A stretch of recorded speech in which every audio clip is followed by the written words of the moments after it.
Hello students, आज हम class 10 की साइंस की वर्कशीट नंबर 15 कर रहे हैं। ये 9 अगस्त के लिए आई है। इसमें हम वियोजन अभिक्रिया के बारे में पढ़ेंगे। चलिए बच्चों, शुरू करते हैं। वियोजन अभिक्रिया: जब कोई पदार्थ किसी अभिक्रिया के बाद दो या अधिक उत्पाद प्रदान करता है तो उस अभिक्रिया को वियोजन अभिक्रिया कहते हैं। ऊर्जा के स्रोत के आधार पर वियोजन अभिक्रिया के 3 प्रकार होते हैं: ऊष्मीय वियोजन, वैद्युत वियोजन और प्रकाशीय वियोजन। बच्चों, वियोजन का मतलब होता है ब्रेक डाउन, यानी टूट जाना।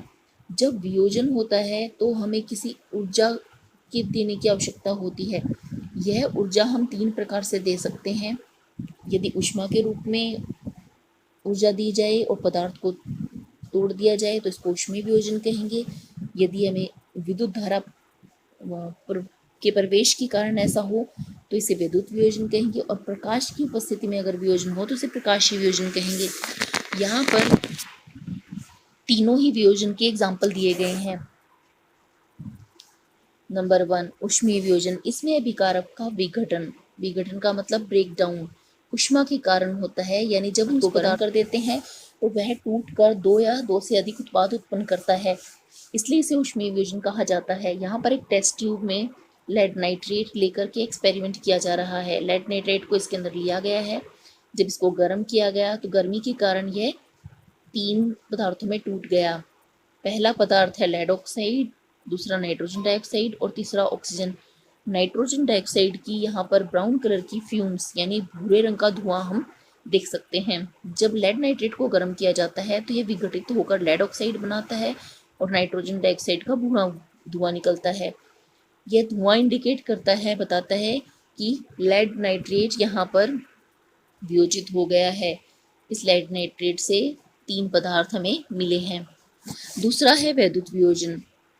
जब जल से विद्युत धारा प्रवाहित की जाती है तो जल के अणुओं का विघटन हो जाता है। यहाँ एक बीकर के अंदर जल लिया गया है जिसमें विद्युत धारा 2 इलेक्ट्रोड की माध्यम से पास की गई है। यहाँ पर ये बैटरी है। जब इसके अंदर करंट पास किया गया है तो इसमें उपस्थित जल टूट गया है और टूटने के कारण इससे हाइड्रोजन और ऑक्सीजन गैस का निर्माण हुआ है। यह हाइड्रोजन और ऑक्सीजन गैस यहाँ पर उल्टी रखी गई टेस्ट ट्यूब में इकट्ठी हो गई हैं। तो आप यहाँ पे देख सकते हैं ऑक्सीजन कम मात्रा में है जबकि हाइड्रोजन ज़्यादा मात्रा में इकट्ठी हुई है। इसका कारण क्या है कि जब हम वाटर का फॉर्मूला लिखते हैं तो उसमें H2O, 2 अणु हाइड्रोजन के और 1 अणु ऑक्सीजन का मिलकर जल का निर्माण कर रहा है। इसीलिए जब ये विघटित होंगे तो 2:1 के अनुपात में विघटित होंगे। विद्युत धारा प्रवाह करने पर आयनिक पदार्थ सरल पदार्थों में विघटित हो जाता है। इसके लिए यह रासायनिक समीकरण हम लिखेंगे। एरो के ऊपर आप देख सकते हैं विद्युत धारा लिखा गया है क्योंकि यहाँ पर हमने विद्युत धारा प्रवाहित की है। तीसरा प्रकार है प्रकाशीय वियोजन। सूर्य की उपस्थिति में होने वाले वियोजन को प्रकाशीय वियोजन कहा जाता है। इसकी उदाहरण के लिए हमने सिल्वर क्लोराइड लिया है एक चाइना डिश में और इसे धूप में रख दिया गया है। जब सूर्य का प्रकाश इस पर गिर रहा है तो सूर्य के प्रकाश में उपस्थित ऊर्जा के कारण इसमें विघटन हो गया है और यह टूटकर सिल्वर और क्लोरीन गैस उत्पन्न कर रहा है। इसके कारण इसका रंग भी बदल गया है। सिल्वर क्लोराइड का रंग होता है सफ़ेद, जबकि सिल्वर का रंग यानी कि चांदी का रंग धूसर रंग होता है, जिसे हम चमकीला सफ़ेद रंग भी कह सकते हैं।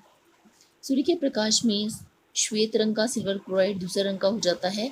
इसका कारण क्या है कि प्रकाश की उपस्थिति में सिल्वर क्लोराइड का सिल्वर और क्लोरीन में वियोजन हो जाता है, यानी सिल्वर क्लोराइड सिल्वर और क्लोरीन के रूप में टूट जाता है। इस अभिक्रिया का उपयोग श्याम श्वेत फोटोग्राफी में किया जाता है। सिल्वर ब्रोमाइड भी सिल्वर क्लोराइड की तरह ही प्रकाशीय वियोजित हो जाता है। सिल्वर ब्रोमाइड भी जब सूर्य के प्रकाश में रख दिया जाएगा तो इससे सिल्वर और ब्रोमीन गैस बनेगी। इससे संबंधित प्रश्न उत्तर करते हैं। वियोजन अभिक्रिया की परिभाषा लिखिए।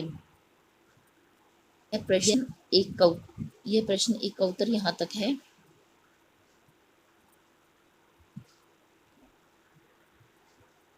प्रश्न 2, वियोजन अभिक्रिया के लिए ऊर्जा के किन मुख्य स्रोतों की आवश्यकता होती है? यह प्रश्न 2 का उत्तर है। वियोजन अभिक्रियाओं में अभिकारक को तोड़ने के लिए ऊष्मा, प्रकाश अथवा विद्युत ऊर्जा की आवश्यकता होती है। प्रत्येक प्रकार की वियोजन अभिक्रिया जिसमें ऊष्मा, प्रकाश, विद्युत ऊर्जा की आवश्यकता है के लिए एक रासायनिक समीकरण लिखें। इसमें हम ये तीनों रासायनिक समीकरण लिखेंगे। ये प्रश्न 3 का उत्तर है। एक फोटोग्राफर को ब्लैक एंड व्हाइट तस्वीरों को विकसित करने के लिए सिल्वर क्लोराइड नहीं मिला। तस्वीरों को विकसित करने के लिए वह फोटोग्राफर किस अन्य रासायनिक पदार्थ का इस्तेमाल कर सकता है, उसका नाम लिखिए। वह फोटोग्राफर सिल्वर क्लोराइड की जगह सिल्वर ब्रोमाइड का इस्तेमाल कर सकता है, क्योंकि इसमें भी इसी तरह की रासायनिक अभिक्रिया होती है। प्रश्न 5, अपने परिवार का पुराना एल्बम खोलें। इसमें कुछ श्याम श्वेत तस्वीरें मिल सकती हैं। उन पलों को अपने परिवार के साथ संजोए। उन्हें बताएं कि फोटो किस प्रकार बनाए जाते हैं। इसमें आपको यह अभिक्रिया लिख के और वियोजन के बारे में बताना है और बताना है किससे श्याम श्वेत फोटोग्राफी बनती है। अच्छा बच्चों, आज की वर्कशीट में इतना ही करना है। जल्द ही नेक्स्ट वर्कशीट के सॉल्यूशन के साथ मिलेंगे।